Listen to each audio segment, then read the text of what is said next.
Right, so welcome everyone to our mentoring program session. Uh, this is designed to give an insight into the business mentoring program that we've been developing some ideas for going forward to be delivered by the Chamber. So my name is Damon Scott. I'm the Chief Executive of Dunbartonshire Chamber of Commerce, and I've been involved with some of the individuals keen to establish this for the Chamber and for the area to help support our businesses. The idea of this is to give a bit of an insight and create a bit of resource that people can access going forward online. So first of all, we thought we'd answer the question, what's business mentoring? And I think this statement here very much sums up what it's all about. If you can see that. It's very much about developing this relationship between a mentor who has the skills and experience to help other businesses. And obviously they've highlighted a few things in terms of the guidance and advice and support the mentee to help them, develop the skills and knowledge that they might need to help develop themselves within their position, and hopefully to help develop their business too. So I thought that summed it up quite well. So I will just move on to get rid of my speaker. So dig into some of the benefits of the mentoring. Obviously, this is focusing a bit on the mentee initially, because there are loads of benefits for the mentor as well. So I'll repeat some of these in the next slide, but guidance and support is absolutely sort of crucial to this. A fresh, and I've included an inspiring perspective. I've noticed some of the reviews of mentoring of talked about people being really turbocharged, ready to go after one of the sessions, providing potential networking opportunities and signposting to other support or suppliers or other people that can help and build that network. Increasing confidence, just because it can be a bit of a lonely position being in business, helping someone to sometimes tell you what you're doing is right, actually, and have the confidence to go ahead on that basis. Often new skills are developed and understanding, and this is probably one of the really crucial elements, is the accountability. It's just making you sort of revisit on a monthly basis, as we'll come to see, what you've planned to do in that period, and how things are developing in the medium to long term sort of thing. So that's a really important part of it, because I think a lot of businesses sit down and make plans and write things down, but actually doing them, if you're not accountable, is quite often these things stay in a drawer or a filing cabinet. And then personal and professional growth is a key part of it, and that also applies for the mentors, I think, as well. So continuing that, wee bit of a kind of reiteration, but an unbiased outside view on your business, because I think when you're working in the business, you can sort of sometimes get a little bit clouded by what you think or what others think in the business, and having someone take an outside perspective is incredibly valuable. Helping set those goals, as I said, going back to what I was saying about planning and sitting down with someone to see how you're performing against those. It could be used for strategic development, so bigger picture stuff as well, to help you identify some objectives and how to meet those objectives, and also to see whether you're meeting those objectives. I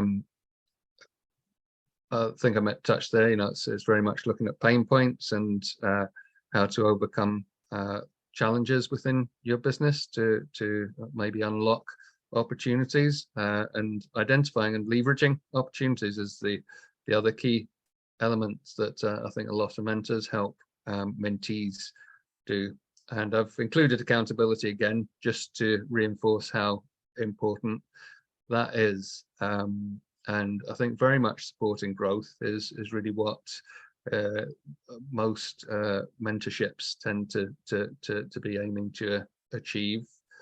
And this is just a wee stat that 94% of businesses increased their turnover in the first 12 months of mentoring through one of our partners, the Scottish Chambers of Commerce programme. So that just goes to show the sort of profound impact that mentoring can have on a business. I guess getting down to the nitty gritty, how does it work? What's involved? Many people don't actually know. They might have heard of the term business mentoring, but what does it involve? And this may vary from program to program, but I'll give an outline of where we've sort of built a framework. So we would undertake an initial scoping meeting, just build a profile of the business and where you think you need the help. That doesn't always end up being the areas that come out as the areas that you need the help once you speak to a mentor, of course, but it gives us a starting point. We tend to fill out a questionnaire, so that can be shared amongst the group, looking at areas of attention and the asks, as I've put them, of the kind of engagement and the output sort of thing.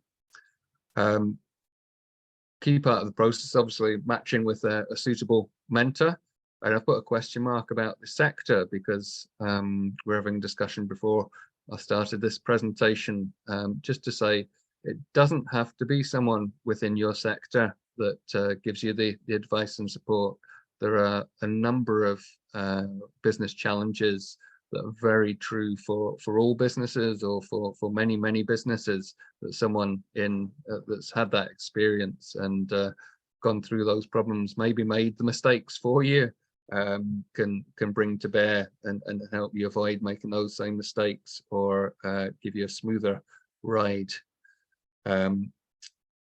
So we'd follow this up once we've sort of matched with a mentor, with an initial mentoring meeting between the mentee and the mentor, just to continue that scoping exercise, so the mentor can get an understanding of what they feel your challenges would be. And then, once we know that, at this point that there's a good match, the next stage would be getting both parties, well, particularly the mentee, to fill out a sign-up form, and both parties, or the mentor would sign a non-disclosure agreement to make sure that everything's confidential. Then the normal format, although there might be sort of alterations to this, however, the normal format I think we'd suggest trying to keep to would be to have monthly mentoring meetings across a 12-month period. As I said, there's a little scope for flexibility from the mentors very much have a bit of flexibility on their part to make things work in the way they think is best. So potentially if it was a big project, or if they didn't think something was achievable in 1 month, it's maybe worth sort of giving yourself that flexibility and leeway there. And then important these days, I think we could carry these out either in person, which is fantastic if everyone's local and easily accessible, or these days if both parties are comfortable online. Again, that's probably something that gets kind of bottomed out at the initial meeting, again, which could be in person, online, depending on the mentor's take on that. And then expectations, I think this is something that's really important to kind of backfill the mentoring program. So confidentiality, I've mentioned the NDA, that's absolutely built into this, because there's an element of trust that we need to build up in the program. So that's absolutely built into that. Commitment is a really important element as well. I think people have to remember that the mentors are volunteers and giving their time for free. So there has to be a real sort of acknowledgement of that and commitment to make meetings. Obviously, sort of we've mentioned the 12 meetings up to about an hour. We felt should be plenty, and obviously sort of just making sure it happens on the day and time agreed. And then obviously again, in terms of completing agreed actions, to make sure that the mentor's happy that the expertise and advice that they're giving is actually being followed up. So I thought a good opportunity to just outline some of the mentors we have in place, some of whom are here today. So Richard True, who contacted me a while ago, putting forward his services and support for this. Paul Kingham, who sadly can't be with us today, was also put himself forward. Robert Wilson, who we have here today, many years of expertise to bring to bear. And then finally, I've put separate Michael Clark, who is a long established and well known on the mentoring scene, having been involved in Renfrewshire Chamber and Scottish Chambers as well. So I thought this was a good opportunity to maybe pause at that point, and just pass over to Michael to maybe share some of his real world experiences of mentoring. Pass to you, Michael. Do you need me to stop sharing, or do you want to just chat over the slide? I'll just chat over the slide. If you don't mind, I'll keep my camera off at the moment. Cool. No problem. So I'm going to share a couple of case studies and then a non-case study, just to give an example of how it's important to have that initial discussion. So the first one was, first case study I'm going to share with you is someone who was introduced to, who, from their perspective on it, they felt that marketing was the priority that they needed to help the support with getting the business out there. It became very obvious through initial discussion that marketing wasn't their priority. It was a total lack of processes and procedures in the business. And things like invoices were getting paid twice, invoices were not getting paid. The customer order processing was haywire. So we took a step back, looked at what we needed to do to get some stability and robustness in the business before we looked at actually expanding and developing the business. So we looked at how the business owner managed his time, where he spent his time, how he spent his time, spending far too much time in the business, not enough time on the business, and looking at what he was doing on a regular basis, and then prioritizing those, give him a tool to help manage his time and a tool to help prioritize what he was working on, and then also to help him improve his timekeeping processes and his business management processes. Once we got all those in place and we'd established a robust baseline, then we moved on to marketing, and it's just really gone from strength to strength from then. So that was one where we looked at somebody who thought they knew what they needed, but who actually got into the skin of it and lifted that stone. A lot of things crawled out which we really need to work on first of all. So that's one way the mentoring program can help, because sometimes you get so busy in the business, you don't realize what the issues are that are holding you back. Next one I talk about is just kind of share an impact that from COVID actually was a positive context. So this young person was a yoga teacher, and they were looking to develop that business for themselves rather than being a teacher within a fitness club. So they started off leading yoga classes in fitness studios, and they built a list of regular classes and one-to-one clients through those classes. I think COVID came along and all face-to-face stopped. So we looked at what we can do, how we could progress and take the skills and knowledge that this young person had and to capitalize on that. And obviously the first thing to do was to go online. So as well as having live online sessions, we recorded some of them, and they were then made available through a subscription. So business continues to develop, not only through the subscription process, but also looking at the classes that the young person was running and looking at how we could use those in different perspectives. And one thing that came out of it was that there's a lot of people out there wanting to become yoga teachers, but there was no formal process for them. So we set up yoga teaching sessions where the expert would then teach non-expert people to become expert enough to run their own classes. And that was going really, really well. And then the client decided to emigrate.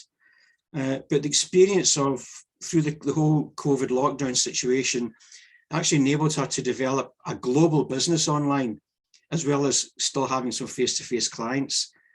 And is now, through her own personal development, has expanded her range of training classes for teachers, as well as her own classes for a wider range of people.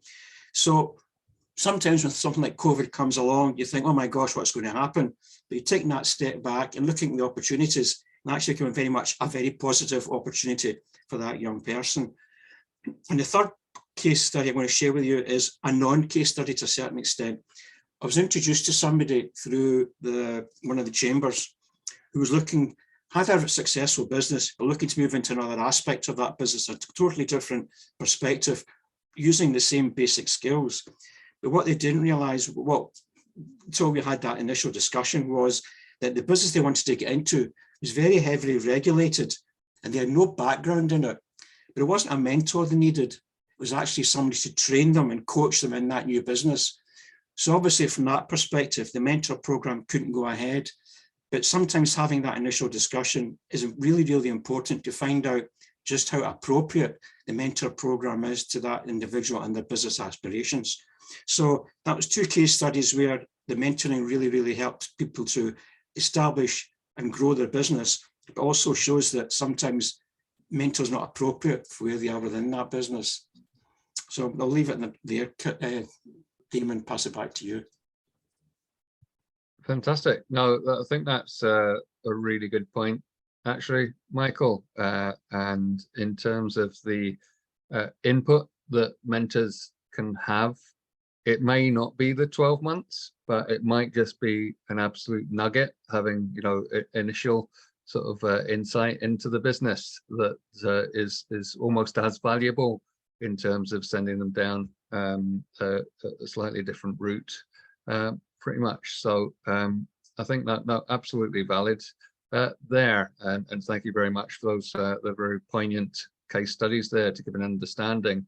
So that kind of leads me on to the other partners that we have in place, that we will be taking a partnership approach to the mentoring. We're buddied up with the Scottish Chambers of Commerce to expand our network of business mentors.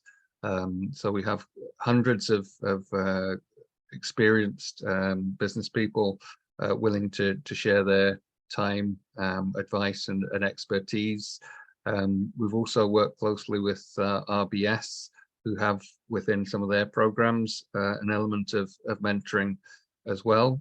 And we can provide sort of signposting and support via the sort of business gateway and local authority as well. So these are all really important areas that I think, as Michael highlighted, sometimes it'll be a slightly different route from the straightforward business mentors here and within Dunbartonshire Chamber. It's very much about finding the right fit for the business. And it, as Michael also pointed out, it may not be a business mentor. It may just be a different route and a different, you know, might be upfront, you know, expertise they need. And there's also I think it's 12-week Help to Grow program, which is 90% funded at the moment through the government for you know, particularly leadership and growth, that might be an option for some of the mentees that we have on as part of our support for them, whereby we maybe advise them to go down that route as part of the experience as well.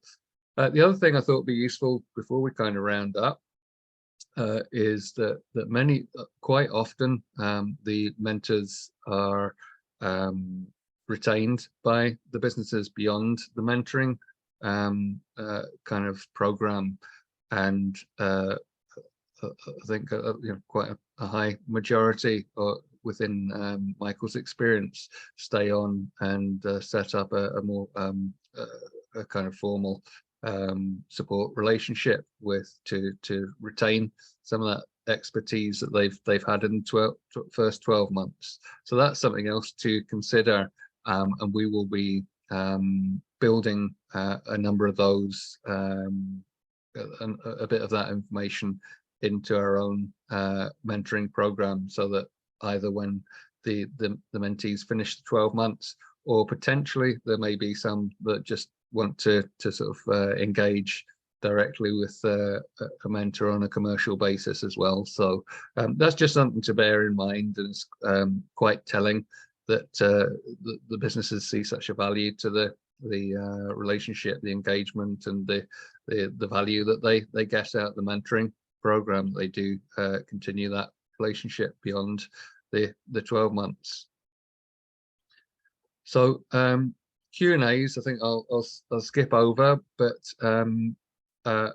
just to clarify what next, I think we touched upon the process. So just get in touch to set up initial scoping session, give us a call or drop us a line at the email below, or check us out on the website dunbartonshire.co.uk, where you'll find all the information, contact details, etc.